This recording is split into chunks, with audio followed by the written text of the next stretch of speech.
Hello guys, how you doing today? तो आजकल AI tools का क्रेज़ है, चैट जीपीटी हो, जेमिनी हो या कोई और। आजकल हर कोई वेबसाइट शुरू करता है और एआई से कंटेंट लिखना शुरू कर देता है, बट कहीं न कहीं हर किसी के दिमाग में एक बात आती है, क्या एआई कंटेंट यूज़ करना सेफ़ है? आई मीन गूगल इसको रैंक करेगा भी या नहीं? क्या फ्यूचर में आपकी वेबसाइट पेनलाइज़ हो सकती है? इनफैक्ट लास्ट वीडियो में जब मैंने एआई ओवरव्यूज़ में कैसे रैंक करते हैं इसके बारे में बताया था, तो काफ़ी लोगों के कमेंट्स आए थे कि क्या एआई कंटेंट एआई ओवरव्यू में रैंक कर सकता है? क्या हम पेनलाइज़ हो सकते हैं यूज़ करने से? तो गाइस देखिए बहुत लोग कन्फ्यूज़ हैं, तो मैंने सोचा चलो इसके ऊपर भी एक वीडियो बनाई जाए। मैं खुद एआई यूज़ करता हूँ और मैं आप लोगों को आज बताने वाला हूँ कि एआई कैसे यूज़ किया जाए, कब यूज़ करना सेफ है, कब दिक्कत आ सकती है और यू नो एग्ज़ैक्टली कैसे इसको यूज़ करना है। तो चलिए शुरू करते हैं। तो गाइस सबसे पहले गूगल का ऑफिशियल स्टेटमेंट समझिए। गूगल कहता है we don't care who wrote it, AI और human, as long as it is helpful and original. So basically value को ज़्यादा महत्व दिया गया है। जो भी कंटेंट आप लिख रहे हैं वो वैल्यूएबल है या नहीं है, डजेंट मैटर कौन लिख रहा है, एआई और ह्यूमन। अगर वो वैल्यूएबल है, अगर उसमें कुछ वो ओरिजिनल है, जेनेरिक नहीं है, तो वो रैंक करेगा। सो अगर आप एआई का यूज़ कर रहे हैं तो आप जेनेरिक चीज़ें ना लिखें। अगर जैसे कि आप सिर्फ ये लिख दें कि व्हाट इज़ एसईओ या फिर व्हाट इज़ डिजिटल मार्केटिंग या हाउ टू डू पीपीसी, ऐसे जेनेरिक ब्लॉग्स नहीं लिखने हैं। आपको प्रॉपर इंस्ट्रक्शंस के साथ ब्लॉग्स लिखने हैं, तभी आपका कंटेंट बाकी जेनेरिक कंटेंट से अलग होगा। यू नीड टू पुट देखो आपको इनपुट देना पड़ेगा खुद का, तभी जाके सही कंटेंट सामने आएगा। क्योंकि चैट जीपीटी हो या कोई भी एआई टूल हो, अगर आप उसको दे आर टूल्स राइट, उनके पास खुद का दिमाग नहीं है। अगर आप उनको जेनेरिक इंस्ट्रक्शंस दोगे तो जेनेरिक आउटपुट भी आएगा। So you need to be very specific, आप क्या चाहते हो एग्जैक्टली उससे करवाना। सो आई वुड सजेस्ट आप कुछ कॉम्पिटिटर्स को देखो, सम पेजेस, सम वेबसाइट्स जिन्होंने उसके बारे में लिखा है, वहाँ से आइडियाज़ लो और उसके बाद आप अपना कंटेंट तैयार करो। और ये देखो कि कहीं वो जेनेरिक तो नहीं है, कहीं आपने कुछ एफएक्यूज़ देखो उस लोग उसके बारे में क्या जानना चाहते हैं, उस टॉपिक के बारे में। बाय फॉलोइंग ऑल दिस आप एक अच्छा कंटेंट लेके आ सकते हैं। ओके, देखिए जब हम बोलते हैं एआई कंटेंट रिस्की होता है, तो रिस्क क्या होता है? ये आपने एआई कंटेंट से आर्टिकल लिखा हो और वो रैंक नहीं कर रहा है, ये रिस्क नहीं होता। ये तो ठीक है आपने लिखा और वो रैंक नहीं किया। प्रॉब्लम तब आती है जब आप बिना सोचे समझे एआई से कंटेंट लिखा के उसको पब्लिश कर देते हैं। देखिए सबसे पहला प्रॉब्लम क्या है? एक्यूरेसी का। AI is again a tool right, वो ह्यूमन नहीं है, उसके पास खुद का दिमाग नहीं है, तो वो गलत इंफॉर्मेशन भी दे सकता है, आउटडेटेड इंफॉर्मेशन दे सकता है, right. So what you need to know is, अगर आपको खुद उस बारे में नॉलेज नहीं है और अगर आप सिर्फ एआई के भरोसे कंटेंट लिख के पब्लिश कर रहे हैं, तो लोग जो पढ़ रहे हैं, विजिटर्स, उनका ट्रस्ट भी जाएगा और कहीं ना कहीं गूगल को भी लगेगा आप अनरिलायबल हैं, क्योंकि गूगल के पास तो डेटा है बहुत सारे वेबसाइट्स से।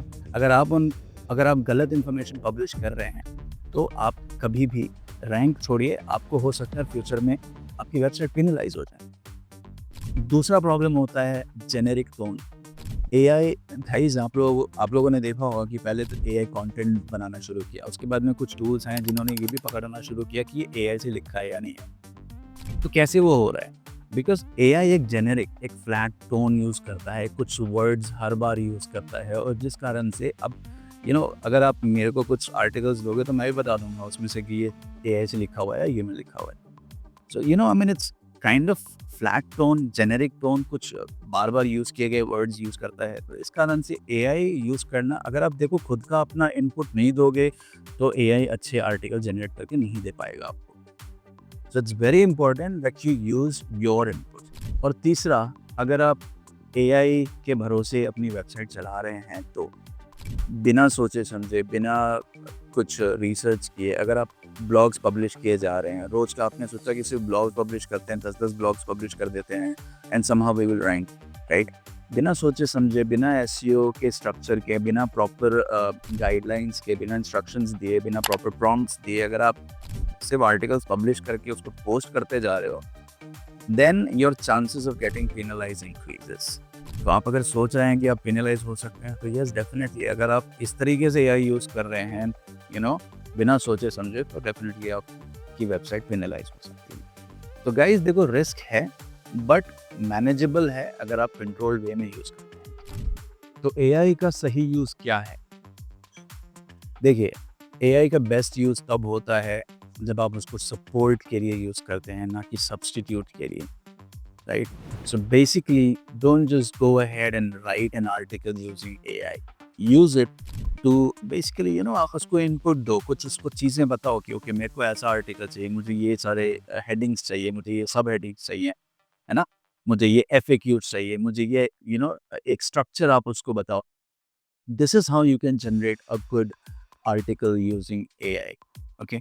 ना कि आप अगर जेनेरिक इन्फॉर्मेशन दोगे तो जेनेरिक आर्टिकल ही मिलेगा। तो basically don't use it to substitute a content writer. In fact, content writers can, make the best use of AI. अगर कंटेंट राइटर से आप लिखवाते हैं तो वो इसका सबसे अच्छा यूज़ कर सकते हैं। क्यों? क्योंकि उनको पता है एग्जैक्टली लिखना कैसे है ना? अगर आपने सिर्फ एआई से मैं खुद यूज़ करता हूँ एआई, राइट? मैं खुद चैट जीपीटी यूज़ करता हूँ। मैं चैट जीपीटी से डिस्कस करता हूँ कि ये चीज़ कैसे होनी चाहिए, ये हेडलाइन कैसे होना चाहिए। सो इट्स वेरी इंपॉर्टेंट कि rather than using as a substitute, उसको सपोर्ट के लिए यूज़ करो। उससे पूछो, उससे सवाल पूछो। वो गूगल नहीं है, गूगल आपसे सवाल जवाब नहीं करता है। कहीं ना कहीं आप यहाँ पे चैट जीपीटी से सवाल जवाब कर सकते हो। आप उससे बहुत सारी नॉलेज ले सकते हो और वहाँ से आप एक अच्छा आर्टिकल लेके आ सकते हो। इनफैक्ट आपको मैं ये बताऊँ कि उन्हीं आर्टिकल्स को आप मैंने ऐसे बहुत सारे आर्टिकल्स पब्लिश किए हैं जो एआई ओवरव्यू में रैंक कर रहे हैं, राइट? आपको यहाँ पे 1-2 स्क्रीनशॉट्स में दिखा रहा हूँ मैं। तो गाइस, अगर आप एआई का सही यूज़ कर रहे हैं तो, और it can be better than human articles अगर आप उसका सही यूज़ करते हैं तो। लेकिन अगर आप उसको सिर्फ जेनेरिक आर्टिकल्स लिखने के लिए यूज़ कर रहे हैं तो आप रिस्क में पड़ सकते हैं। Okay, so use it to support rather than to substitute. तो गाइस, क्या गूगल एआई कंटेंट को फ्यूचर में बैन कर सकता है? देखिए, मुझे तो ऐसा नहीं लगता, क्योंकि गूगल कहीं न कहीं खुद ही अब एआई ओवरव्यूज़ दिखाता है और कहीं न कहीं वो एआई को प्रमोट भी कर रहा है, with the use of Gemini, right? तो एआई बैन होने का तो सवाल नहीं उठता, ठीक है? लेकिन गूगल कहीं न कहीं स्मार्ट होता जा रहा है। With every new update Google काफ़ी स्मार्ट होता जा रहा है। वो एआई कंटेंट को पकड़ना काफ़ी ईज़ी होता जा रहा है उसके लिए। तो कहीं न कहीं अगर आप जेनेरिक कंटेंट लिख रहे हैं तो एआई गूगल को पता चल जाएगा और आप एआई ओवरव्यूज़ में छोड़ो, आप कहीं पे भी रैंक नहीं करोगे, है ना? इनफैक्ट आपकी साइट को नुकसान हो सकता है इन फ्यूचर, हो सकता है वो पेनलाइज़ हो जाए, क्योंकि अगर आप जेनेरिक डाल रहे हो तो आपकी ज़रूरत क्या है? क्योंकि बहुत सारे साइट्स हैं, है ना? बहुत जो कि सही इन्फॉर्मेशन दे रही है, अच्छी इन्फॉर्मेशन दे रही है, नई चीज़ें दे रही हैं।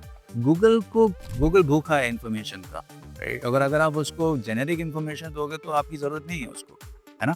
तो गूगल हो या फिर कोई भी सर्च इंजन हो, उनको आपको बढ़िया इन्फॉर्मेशन देना पड़ेगा। किसी भी चीज़ का अच्छे तरीके से आप इन्फॉर्मेशन दो। देखो, रोज़ इन्फॉर्मेशन चेंज नहीं होती है, right? So what you need to do is उसी इन्फॉर्मेशन को अच्छे तरीके से प्रेज़ेंट करके दो।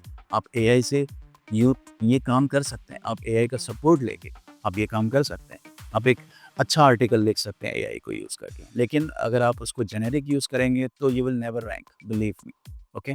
सो मेक श्योर आप उसको अच्छे तरीके से यूज़ कर रहे हैं, ना कि जेनेरिक, ना कि just right an article about SEO, right an article about the best restaurant in Delhi. आप कभी रैंक नहीं करेंगे और हो सकता है आप डेफिनेटली पेनलाइज होते हैं। तो guys, you need to understand.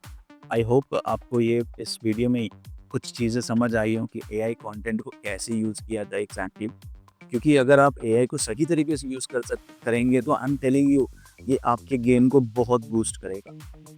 मैंने इसके बारे में बहुत रिसेंटली एक पोस्ट भी डाला था लिंक्डइन पे कि कैसे एआई, अगर आप एआई को यूज़ कर रहे हैं तो आप अपने एसईओ गेम को बहुत बूस्ट कर सकते हैं। सो AI will not replace SEO, but if in case you're not using AI, then there is a probability that you might be replaced. So it's kind of that. आपको use करना पड़ेगा, आप use करिए लेकिन सही तरीके से करें तो आप डेफिनेटली रैंक करेंगे। ओके, सो आई होप आपको ये वीडियो पसंद आई हो, कुछ नया सीखा हो आपने, या फिर अगर आप जानना चाहते हैं कि मैं पर्सनली कैसे एआई यूज करता हूँ अपने कंटेंट क्रिएशन के लिए, तो आप प्लीज़ कमेंट में लिखें और मैं कोशिश करूँगा एक अगला वीडियो बनाने का इसके बारे में। और अगर आपको अच्छा लगा हो तो प्लीज़ शेयर करें, लाइक करें, एंड मिलते हैं अगले वीडियो में एक नए एसईओ टॉपिक के साथ। Till then have a great day. Bye bye.